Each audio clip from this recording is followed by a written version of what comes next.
इब्राहिम। अस्सलामु अलैकुम dear students. आज हम डिस्कस करेंगे most important long question chapter number 1 का mass spectrometer. Mass spectrometer.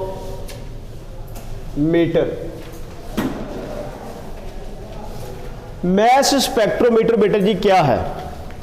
Mass spectrometer एक ऐसा इंस्ट्रूमेंट है जिससे बेटा जी हम फाइंड करते हैं relative abundance of isotopes, relative abundance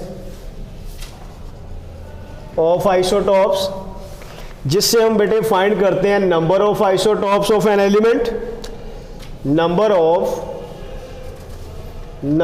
of isotopes of an element, and number 3 इससे हम फाइंड करते हैं एग्जैक्ट मैसेज ऑफ आइसोटॉप्स। तो शॉर्ट क्वेश्चन बेटा जी पूछा जा सकता है कि व्हाट इज मैस स्पेक्ट्रोमीटर। ठीक है, तो आप बताएंगे the instrument which is used to find relative abundance of isotopes, number of isotopes and exact masses of isotopes of an element is called as mass spectrometer। ऐसा instrument जिसकी मदद से किसी भी एलिमेंट के आइसोटॉप्स की तादाद, उनकी रिलेटिव अबंडेंस और उनके एग्जैक्ट दुरुस्त मासेस को फाइंड किया जाता है, उस इंस्ट्रूमेंट को बेटा जी हम क्या बोलते हैं? Mass spectrometer. पुराने ज़माने में जो स्पेक्ट्रोमीटर थे उनके बेटा जी रिजल्ट्स जो थे वो ग्राफ की शक्ल में आते थे, तो आप इसको मैस स्पेक्ट्रोग्राफ भी बोल सकते हैं। लेकिन अगर इसका रिज़ल्ट आपको डिजिटल फॉर्म में आए, स्क्रीन के ऊपर हासिल हो, तो आप इसको बोलेंगे मैस स्पेक्ट्रोमीटर भी बोलते हैं। बात की समझ लगी? ग्राफ और मीटर में फ़र्क किस चीज़ का है? रिज़ल्ट का। डिजिटल रिज़ल्ट है या ग्राफ की फॉर्म में। तो सबसे पहले बेटे याद रखना है ये डेफिनेशन कि ऐसा इंस्ट्रूमेंट जिससे आइसोटॉप्स की रिलेटिव अबंडेंस, उनके नंबर और उनके एग्जैक्ट मैसेज को फाइंड किया जाता है, आप उसे बेटे क्या बोलते हैं? मैस स्पेक्ट्रोमीटर बोलते हैं। मैस स्पेक्ट्रोमीटर की दो बेटा जी टाइप्स हमारी बुक में डिस्कस की गई हैं एज ए इंफॉर्मेशन। पहली बेटा जी एस्टन्स स्पेक्ट्रोग्राफ। ठीक है, ये इसकी एक टाइप है। एस्टन्स स्पेक्ट्रोग्राफ जो है ये बेटा जी स्पेशलाइज्ड है for the analysis of elements on the basis of their atomic message. ये एलिमेंट्स के आइसोटॉप्स की बेटा जी आइडेंटिफिकेशन करता है किस बेस पे? उनके एटॉमिक मैसेज की बेस पे। ठीक है, इट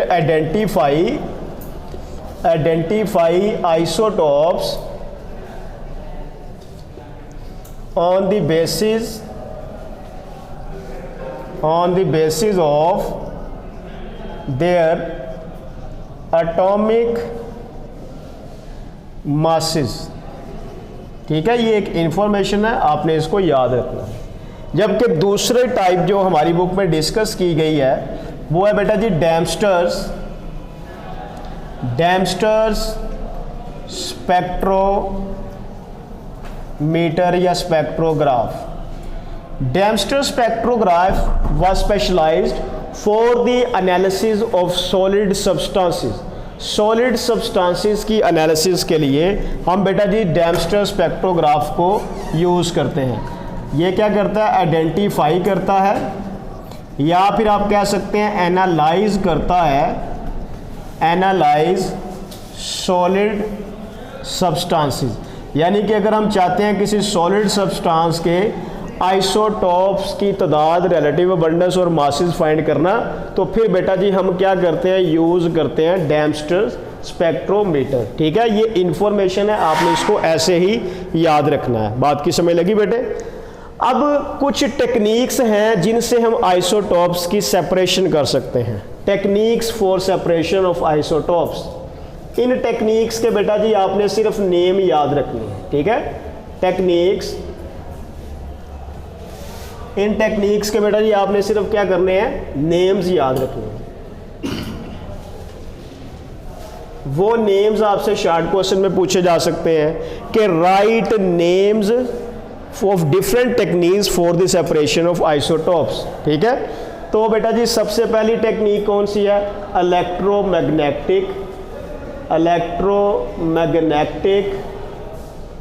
सेपरेशन। ठीक है, इसी तरह बेटा जी लेज़र सेपरेशन, इसी तरह बेटा जी अल्ट्रा सेंट्रीफ्यूज, इसी तरह बेटा जी थर्मल सेपरेशन, और लास्ट पे बेटा जी डिस्टिलेशन। ये सारी टेक्निक्स हैं, इनकी तफसीलात हमारा सिलेबस नहीं है, आपने सिर्फ इन टेक्निक्स के बेटे नेम याद रखने हैं। ठीक है, शॉर्ट क्वेश्चन क्या पूछा जाएगा, right names of different techniques for the separation of isotopes. Isotopes को सेपरेट करने वाली टेक्निक्स के नाम लिखें। सही हो गया। अब बेटा जी मेन टॉपिक की तरफ आते हैं, मैस स्पेक्ट्रोमीटर। मैस स्पेक्ट्रोमीटर का वर्किंग प्रिंसिपल क्या है, यह भी शॉर्ट क्वेश्चन आपसे पूछा जा सकता है। Working principle of mass spectrometer, यह भी शॉर्ट क्वेश्चन बेटे पूछा जा सकता है। ठीक है, कि मैस स्पेक्ट्रोमीटर किस असूल के तहत काम करता है।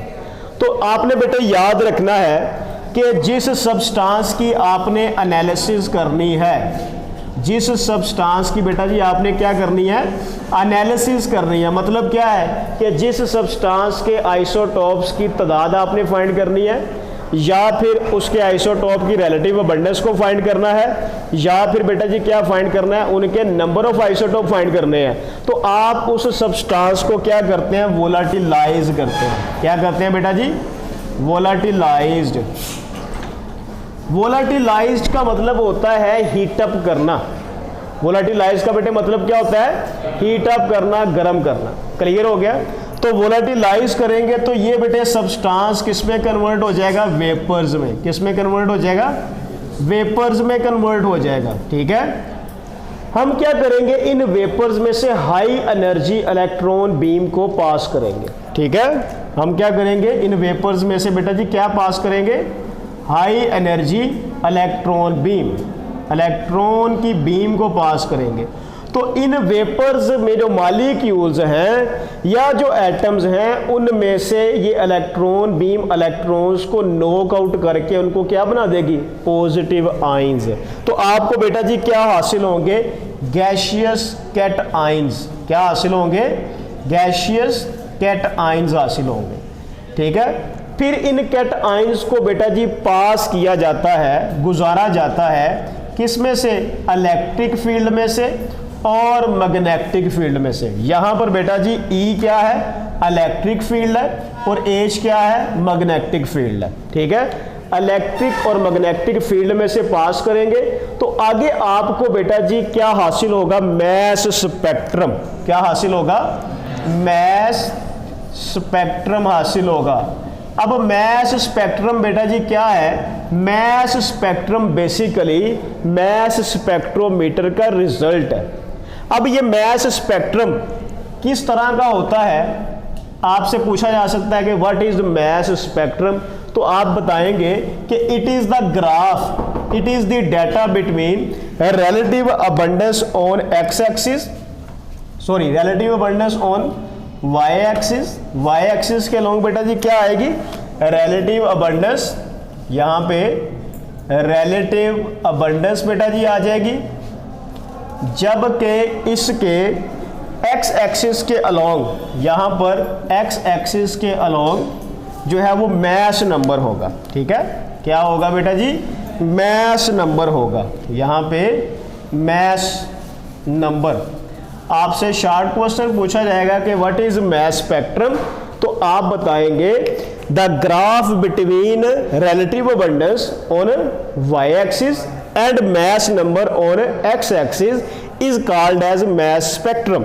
इस मैस स्पेक्ट्रम में बेटा जी इस तरह आपको लाइंस हासिल होंगी, इन लाइंस को हम बोलते हैं पीक्स। क्या बोलते हैं बेटा जी? पीक्स बोलते हैं। बात की समझ लगी? इन लाइंस को क्या बोलते हैं? पीक्स बोलते हैं। अब ये ग्राफ क्या चीजें एक्सप्लेन करता है, इसको हम लास्ट पे पढ़ते हैं। ओके हो गया? फिर देखे बेटे, अब मैंने ये जो इक्वेशन लिखी है, आप इसको स्टेटमेंट की फॉर्म में लिखेंगे। आपसे पूछा जाएगा कि what is the working principle of mass spectrometer, तो आप बेटे क्या बताएंगे? The substance whose analysis for separation of isotopes is required. The substance who is required for analysis, the substance who is required for the identification of isotope is volatilized and converted into vapors. Then high energy electron beam pass through these vapors and these vapors become cations. These cations pass through electric and magnetic field and we get mass spectrum. That is the result of mass spectrometer. The mass spectrum is actually the graph between relative abundance on y-axis and mass number on x-axis. बात की समझ लगी? यानी कि इस working principle के अंदर हमने ब्रीफली पूरा टॉपिक जो है वो डिस्कस किया है। क्या सब बच्चों को ये क्लियर है? फिर देखें बेटे, पहला शॉर्ट क्वेश्चन मास स्पेक्ट्रोमीटर की डेफिनेशन, दूसरा शॉर्ट क्वेश्चन एस्टन और डेम्स्टर स्पेक्ट्रोमीटर जो है इनमें क्या डिफरेंस है, तीसरा short question write names of different techniques for the separation of isotope, चौथा short question what is the working principle of mass spectrometer, पांचवा short question what is mass spectrum. क्या सब बच्चों को ये क्लियर है जी? ओके हो गया जी। तो स्टूडेंट अब हम डिस्कस करते हैं प्रोसीजर ऑफ मास स्पेक्ट्रोमीटर कि इसका जो प्रोसीजर है वो क्या है। अभी जो हमने डिस्कस किया है वर्किंग प्रिंसिपल ब्रीफली, अब हम उसको एक्सटेंसिवली जो है वो डिस्क्राइब करेंगे। मैं यहाँ पे आपके सामने एक थ्योरेटिकल एक्सपोज्ड डायग्राम के ज़रिए सारे पार्ट्स को वन बाय वन डिस्कस करूँगा। तो सबसे पहले बेटा जी हमने क्या किया था? सब्सटेंस को वोलेटिलाइज किया था, ऐसे ही था। ये सपोज करते हैं कि सबसे पहला चैम्बर है मास स्पेक्ट्रोमीटर का, इसे बेटे हम बोलते हैं वेपोराइजेशन चैम्बर। क्या बोलते हैं? वेपोराइजेशन चैम्बर बोलते हैं इसको। ओके हो गया? ये फर्स्ट पोर्शन है उसका। इसमें हम क्या करते हैं? जिस सब्सटेंस के आइसोटॉप्स की रिलेटिव अबंडेंस आपने फाइंड करनी है, उस सब्सटेंस को बेटा जी क्या किया जाता है? वोलेटिलाइज किया जाता है। वोलेटिलाइज का मतलब क्या है? हीट अप करना, वोलेटिलाइज्ड। तो वोलेटिलाइजेशन के दौरान क्या होगा? ये सब्सटेंस बेटा जी किस में कन्वर्ट हो जाएगा? वेपर्स में कन्वर्ट हो जाएगा। ये किस में कन्वर्ट हो जाएगा? वेपर्स में कन्वर्ट हो जाएगा। ये वेपर्स बन गए। ओके हो गया? इन वेपर्स का प्रेशर बेटा जी हमने लो रखना है। इन वेपर्स का प्रेशर क्या करना है? हमने लो रखना है। वो कितना प्रेशर होगा बेटा? वो होगा 10⁻⁻⁶ से लेकर 10⁻⁻⁷ टोर तक। ये मल्टीपल चॉइस क्वेश्चन में पूछा जा सकता है कि what will be the pressure of vapours in the vaporisation chamber. Vaporisation chamber में वेपर्स का प्रेशर जो है वो कितना होता है? तो ये मल्टीपल चॉइस क्वेश्चन बेटे आपने याद रखना है। ओके हो गया? ये लो प्रेशर है।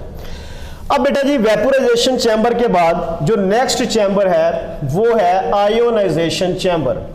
कौन सा चैम्बर है बेटे? Ionisation chamber. ठीक है? आयोनाइजेशन चैम्बर में क्या लगी होती है? Electron gun.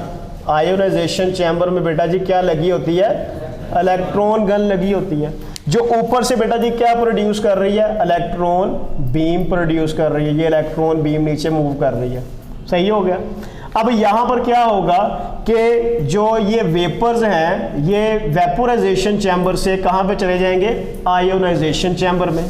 ठीक है? ये यहाँ से कहाँ पे चले गए? आयोनाइजेशन चैम्बर में। तो इन वेपर्स में से जब क्या होगा बेटा? इलेक्ट्रॉन बीम गुजरेगी तो ये वेपर्स क्या बन जाएंगे? Gaseous cations. क्या बन जाएंगे? ये बेटे क्या बन गए? गैसियस कैटायंस बन गए। क्लियर हो गया?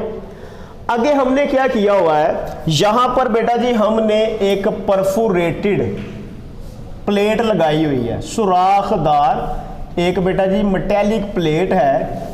ठीक है? जिसको हमने 500 से 2000 वोल्ट्स करंट दिया हुआ है। ठीक है? 500 से 2000 वोल्ट्स इसको क्या किया हुआ है हमने, करंट दिया हुआ है। ये क्या है बेटा जी, परफोरेटेड है। इसे आप बोलते हैं इलेक्ट्रिक फील्ड। क्या बोलते हैं,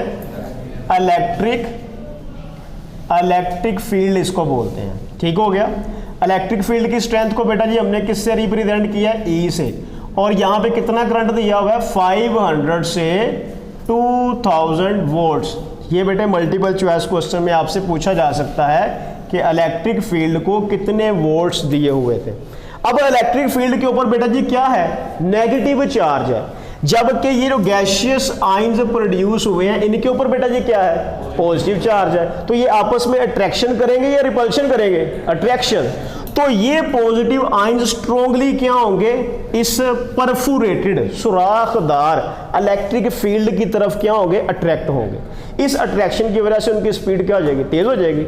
इसका मतलब है कि इलेक्ट्रिक फील्ड का काम है इन आयंस की स्पीड को बढ़ा देना। तो इसलिए हम इलेक्ट्रिक फील्ड का बेटा दूसरा नाम भी बोलते हैं, उसे हम कहते हैं एक्सेलरेटर। क्या बोलते हैं, तो आपसे पूछा जाए मैस स्पेक्ट्रोमीटर में कौन सा पार्ट एक्सेलरेटर का काम करता है, तो क्या बताएंगे, इलेक्ट्रिक फील्ड का। तो ये आयंस स्ट्रांगली बेटा जी इधर अट्रैक्ट होंगे, ऐसे ही है। तो क्या होगा, इस प्लेट के अंदर सुराख होने की वजह से ये आयंस बेटा जी इन सुराखों से बाहर आ जाएंगे। क्लियर है। अब ये देखिए बेटे, ये कैटाइन, ये कैटाइन और ये कैटाइन। ओके हो गया, यहां तक सबको क्लियर है। उसके बाद बेटा जी अगला पोर्शन जो है वो है मैग्नेटिक फील्ड। मैग्नेटिक फील्ड, ये देखें जी, यहां पे ये लगा हुआ है मैग्नेटिक फील्ड। मैग्नेटिक फील्ड जो है, मैग्नेटिक फील्ड, इसकी बेटा जी स्ट्रेंथ को हमने रिप्रेजेंट किया है कैपिटल एच से। ठीक है। मैग्नेटिक फील्ड क्या करेगा, मैग्नेटिक फील्ड इन आयंस को सर्कुलर पाथ में क्या करेगा, बेंट करवा देगा। ठीक है। यानी कि ये जो आयंस हैं ये क्या हो गए बेटा, इस तरह सर्कुलर पाथ में बेंट हो जाएंगे। ठीक हो गया। अब ये आयंस बेसिकली क्या है, ये आइसोटॉप्स है। ये बेंडिंग किस बेस पे होगी, इसके लिए बेटे एक मैथमेटिकल रिलेशन है, उसको समझना पड़ेगा। वो रिलेशनशिप क्या है, वो है बेटा ji m/e is equal to h² r² over 2e। ये रिलेशनशिप बेटा जी मल्टीपल चॉइस क्वेश्चन में आपसे पूछी जा सकती है। ठीक है, कि मैग्नेटिक फील्ड में किस बेस पर आयंस की एनालाइजिंग होती है, सेपरेशन होती है। तो वो रिलेशनशिप बेटे क्या है, m/e is equal to h² r² over 2e। यहां पे m बेटे क्या है, मैस ऑफ आयन, आइसोटोप। ये e क्या है, चार्ज। यहां पे h क्या है, strength of magnetic field. r क्या है, radius of circular path, bent हो रहा है ना सर्कुलर पाथ में। e क्या है, स्ट्रेंथ ऑफ इलेक्ट्रिक फील्ड। बात की समझ लगी।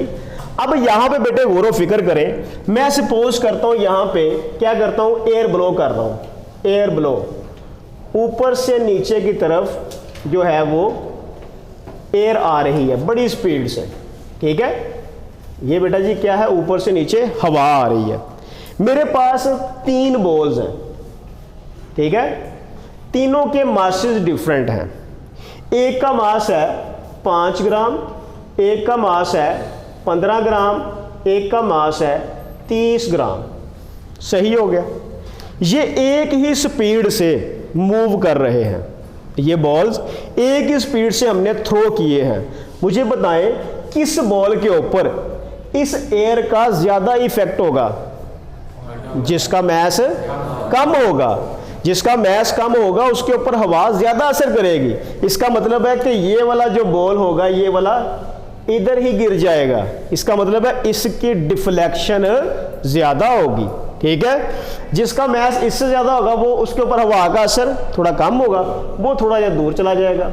जिसका मैस सबसे ज्यादा होगा उसके ऊपर हवा का असर उतना ही कम होगा, वो उतना ही दूर चला गया। तो यहां पर भी बेटा जी कुछ इस किस्म की सिचुएशन है कि ये क्या है बेटा जी, मैग्नेटिक फोर्स ऑफ लाइंस हैं जो क्या करती हैं, जो इन आयंस को सर्कुलर पाथ में बेंट करवाती हैं। क्लियर हो गया।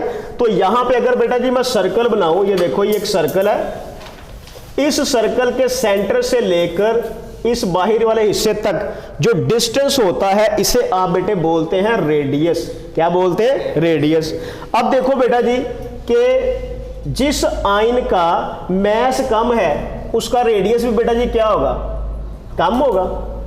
जिसका मैस ज्यादा उसका रेडियस भी थोड़ा सा ज्यादा, जिसका मैस सबसे ज्यादा उसका रेडियस भी सबसे ज्यादा। ये हमें यहां से भी पता चल रहा है। क्या पता चल रहा है? कि मैस का रेडियस के साथ जो रिलेशनशिप बन रहा है वो क्या है? डायरेक्ट। कि जिस आइसोटोप का मैस ज्यादा होगा उसका सर्कुलर पाथ में रेडियस भी ज्यादा होगा। बात की समझ लगी? मैस का रेडियस के साथ डायरेक्ट रिलेशनशिप है। उसके बाद बेटा देखें, जिस आइसोटोप का मैस कम होगा उसकी डिफ्लेक्शन क्या होगी? ज्यादा होगी। ठीक है ना? मैस का डिफ्लेक्शन के साथ क्या ताल्लुक बन रहा है बेटे? इनवर्स, यानी कि मैस का डिफ्लेक्शन के साथ रिलेशनशिप इनवर्स है। ओके हो गया। उसके बाद बेटे यहां पे देखें, ये ई इधर आ क्या हो जाएगा? मल्टीप्लाई। इलेक्ट्रिक फील्ड का रेडियस के साथ क्या रिलेशनशिप बनता है? डायरेक्ट। इसका मतलब क्या है कि अगर इलेक्ट्रिक फील्ड की स्ट्रेंथ को डबल करें हम तो फिर क्या होगा? रेडियस ऑफ सर्कुलर पाथ भी डबल हो जाएगा। ठीक है। शर्त क्या है बेटा जी? कि मैग्नेटिक फील्ड को क्या रखा जाए? कांस्टेंट रखा जाए। इसी तरह बेटा जी यहां पे हमें नजर आ रहा है कि ये वाला H इधर आके क्या हो जाएगा? डिवाइड हो जाएगा। तो मैग्नेटिक फील्ड की स्ट्रेंथ बेटा जी क्या है कि अगर मैग्नेटिक फील्ड की स्ट्रेंथ को डबल करेंगे तो रेडियस क्या हो जाएगा? हाफ हो जाएगा। शर्त क्या है कि इलेक्ट्रिक फील्ड को कांस्टेंट रखा जाए। ये बेटा जी सारे पॉइंट्स जो हैं वो मल्टीपल चॉइस क्वेश्चन से पूछे जा सकते हैं। इनसे रिलेटेड इंटी टेस्ट में आपसे मल्टीपल चॉइस क्वेश्चन पूछे जा सकते हैं। सब बच्चों को ये क्लियर है पॉइंट्स? तो बेटा जी ये था इस टॉपिक का सबसे टेक्निकल पोर्शन जिसमें हमने देखना है कि किस बेस पर आयंस की सेपरेशन हुई है। अब मैग्नेटिक फील्ड ने क्या किया है? मैस टू चार्ज रेशियो की बेस पर आयंस को सर्कुलर पाथ में बेंड करवाया और वो सेपरेट हो गए। बात की समझ लगी? तो इसका मतलब है कि हम मैग्नेटिक फील्ड को एनालाइजर बोल सकते हैं। तो मैग्नेटिक फील्ड का दूसरा नाम बेटा जी क्या है? एनालाइजर। यहां तक सबको क्लियर है? अब बेटा जी क्या होगा कि ये आयंस जाके टकराएंगे एक प्लेट के ऊपर और उस प्लेट को बेटा जी हम बोलते हैं इलेक्ट्रोमीटर। क्या बोलते हैं? या इसे बेटे बोलते हैं आयन कलेक्टर। क्या बोलते हैं? Ion collector. या इसका बेटा थर्ड नेम क्या है? डिटेक्टर। क्या नेम है? डिटेक्टर। ये एक ही चीज के नेम है। सही है। जैसे ही आयन बेटा जी इस इलेक्ट्रोमीटर के ऊपर स्ट्राइक करेंगे, इलेक्ट्रोमीटर क्या करेगा? आयोनिक करंट प्रोड्यूस करेगा। अब ये याद रखना है, इलेक्ट्रोमीटर का फंक्शन क्या है? ये प्रोड्यूस करता है ionic current. Ionic current produce करेगा। बिल्कुल वैसे जब हम ईसीजी करवाते हैं तो हमारे चेस्ट के ऊपर पेस मेकर लगा दिए जाते हैं।